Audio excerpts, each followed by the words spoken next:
La vigile matinale provient de l'œuvre de Monica Diaz, Méditation quotidienne au féminin. La méditation de ce matin, aujourd'hui, 13 mai 2024, est tirée de Galates 6, verset 14. Je me glorifierai de rien d'autre que de la croix de notre Seigneur Jésus-Christ. La croix, deuxième partie, page 142. Jésus est venu dans notre monde pour accomplir ce que les prophéties annonçaient au sujet du Messie, l'agneau de Dieu. Et que disaient de lui les prophéties?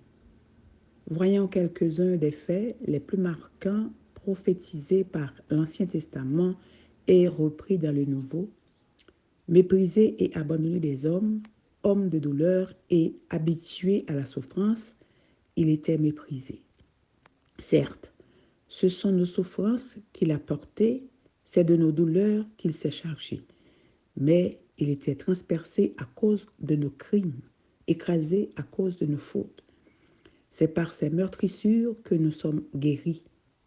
Il a été maltraité, il s'est humilié, semblable à l'agneau qu'on mène à la boucherie. Il a été emporté par la violence et le jugement. On a mis sa tombe parmi les méchants. Il y a plu à l'Éternel de le briser par la souffrance. Après s'être livré en sacrifice de culpabilité, après les tourments de son âme, il rassasiera ses regards.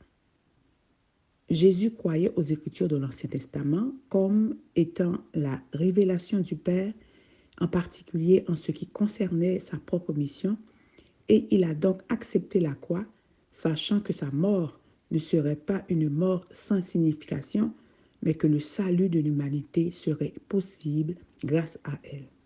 C'est pourquoi, une fois que son objectif a été clair, il l'a mis en avant et a parlé ouvertement de ce qui serait sa fin difficile. Il disait que le Fils de l'homme est venu pour donner sa vie en rançon pour beaucoup. C'était le point de vue de Jésus sur sa propre mort. Malgré la grande importance de ses enseignements, de son exemple et de ses œuvres de compassion et de puissance, aucune de ces choses ne serait au centre de sa mission. Ce qui dominait son esprit n'était pas de vivre, mais de donner sa vie. Ce sacrifice final était son heure pour laquelle il était venu dans le monde. C'est la raison pour laquelle, quand ils ont saisi cette réalité que la croix était le centre de la mission du Christ, les chrétiens ont fait le pas non seulement de ne pas avoir honte que leur maître soit mort crucifié, mais de se sentir totalement identifiés à cela et reconnaissants. Sachant que Jésus avait rassasié ses regards en se livrant en sacrifice de culpabilité. Il est considéré comme un homme de vivre à l'ombre de la croix. Le message de la croix est si central pour le chrétien que la croix elle-même est devenue le symbole de notre foi. Maintenant, les questions à méditer sont: que signifie la croix pour vous? Que fait-elle?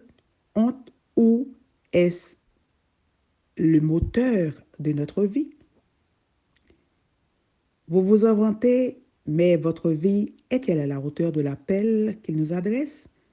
Pensez-y et faites les ajustements nécessaires. Amen, amen, amen. La croix. Que Dieu vous bénisse. Bonne journée.